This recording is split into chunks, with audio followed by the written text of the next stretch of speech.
آج کا ہمارا موضوع ہے چائنا نے ون چائلڈ پالیسی کیوں ختم کی۔ 1798 میں مالتھس نے اپنی کتاب اصول آبادی میں بیان کیا کہ مستقبل میں آبادی میں خطرناک حد تک اضافہ ہو جائے گا، خوراک میں کمی ہو جائے گی، اس لیے ضروری ہے کہ پوری دنیا میں فیملی پلاننگ کر لی جائے۔ اس نظریہ کو یورپ نے پوری دنیا میں پھیلا دیا۔ 1980 میں چائنا نے ون چائلڈ پالیسی اختیار کی۔ 2015 میں ٹو چائلڈ پالیسی اپنائی۔ 2021 میں چین نے تھری چائلڈ پالیسی شروع کی۔ یہ تینوں پالیسیاں چین نے کیوں اپنائی؟ اس کے کیا نتائج نکلے؟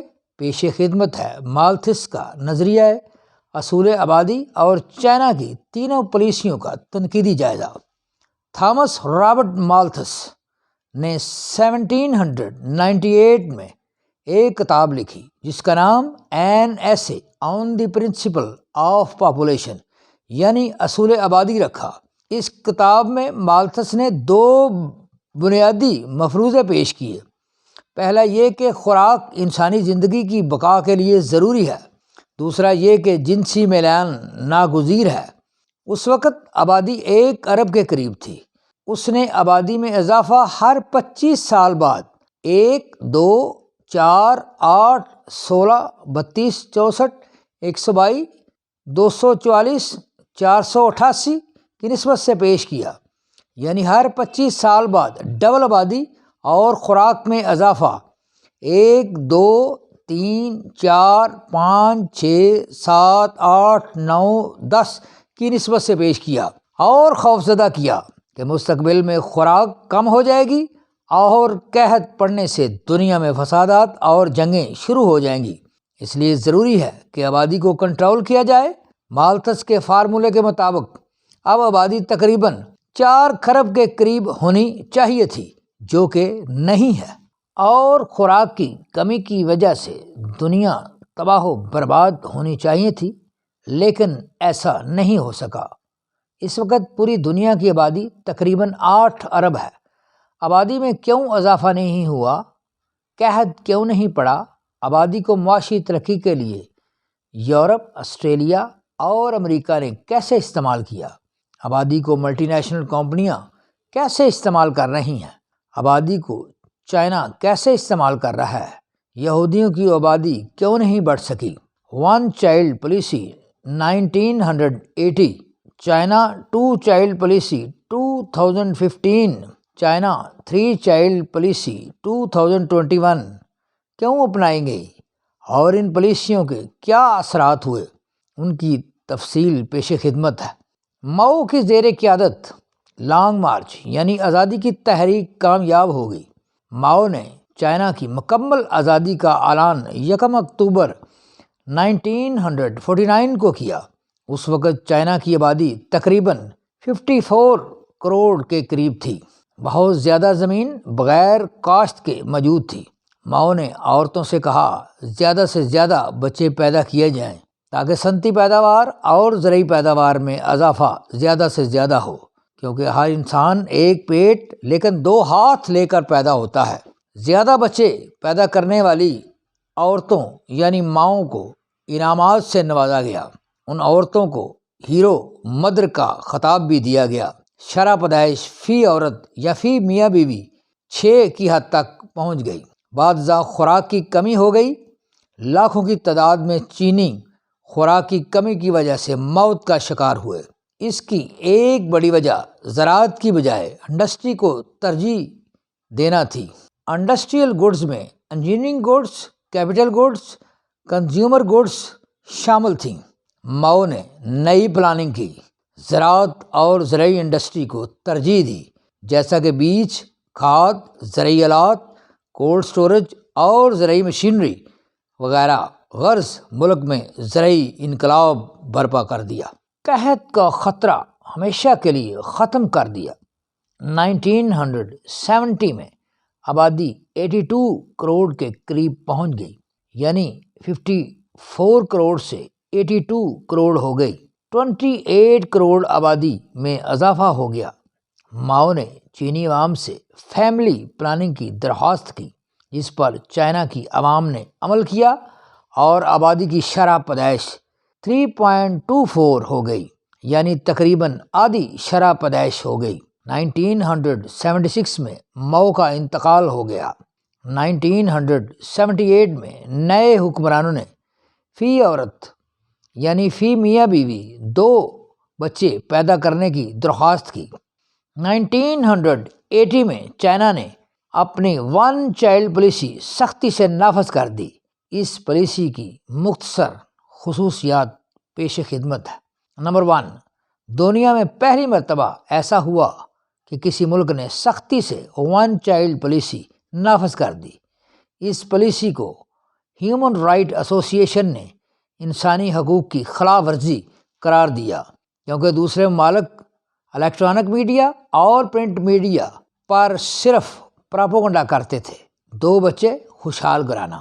نمبر 2، جن فیملی نے 1 چائلڈ پالیسی پر عمل نہ کیا ان کو مختلف سزائیں دی گئیں، جیسا کہ رقم کی صورت میں جرمانہ، نوکری سے نکال دینا، بچوں کو صحت اور تعلیم کی فری سہولتیں نہ دینا، جبکہ ایسے والدین جنہوں نے 1 چائلڈ پالیسی پر عمل کیا ان والدین کو تمام سہولتیں دی گئیں۔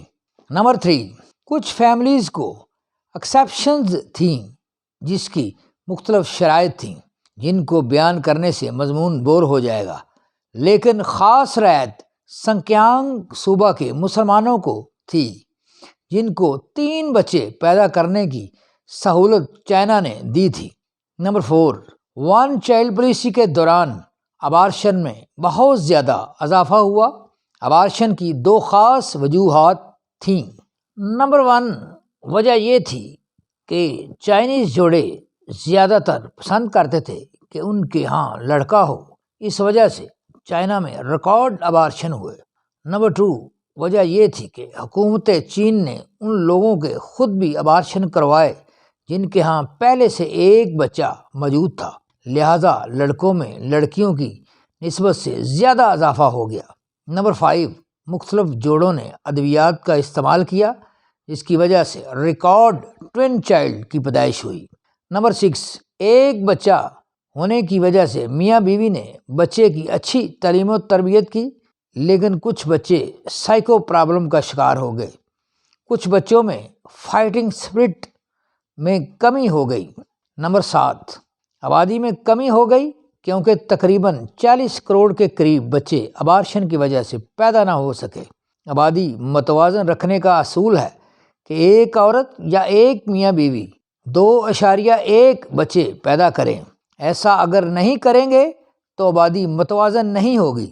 2 سے زیادہ بچے پیدا کریں گے تو آبادی میں اضافہ ہو جائے گا۔ 1 بچہ پیدا کریں گے تو آبادی میں کمی ہو جائے گی۔ 1980 سے لے کر 2015 تک شرح پیدائش 1.7 ہو گئی، جس کی وجہ سے ورکنگ پاپولیشن میں کمی واقع ہو گئی۔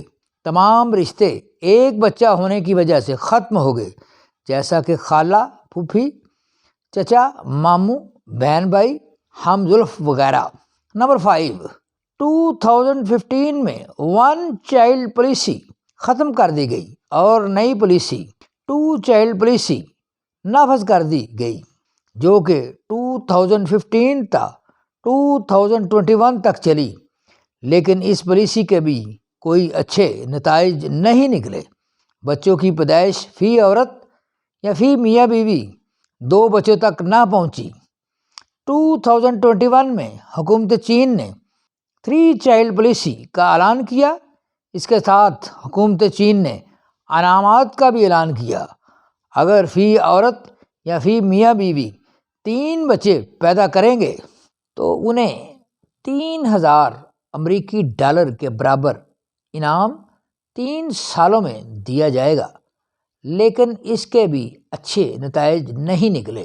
2023 میں 1.705 فی عورت یا فی میاں بیوی شرح پیدائش رہی، یعنی آبادی میں کمی ہوئی، اضافہ نہیں ہوا، کیونکہ چائنا کی عوام میں بھی آسان زندگی اور عیاش زندگی کا تصور بڑھ چکا ہے۔ اس وقت یعنی جنوری 2024 میں چائنا کی آبادی 1,42,51,78,782 ہے۔ یورپ، امریکہ، آسٹریلیا اور چائنا کیوں آبادی بڑھانا چاہتے ہیں؟ ڈی پاپولیشن سے یہ کیوں خوفزدہ ہیں؟ اس کی کچھ وجوہات ہیں۔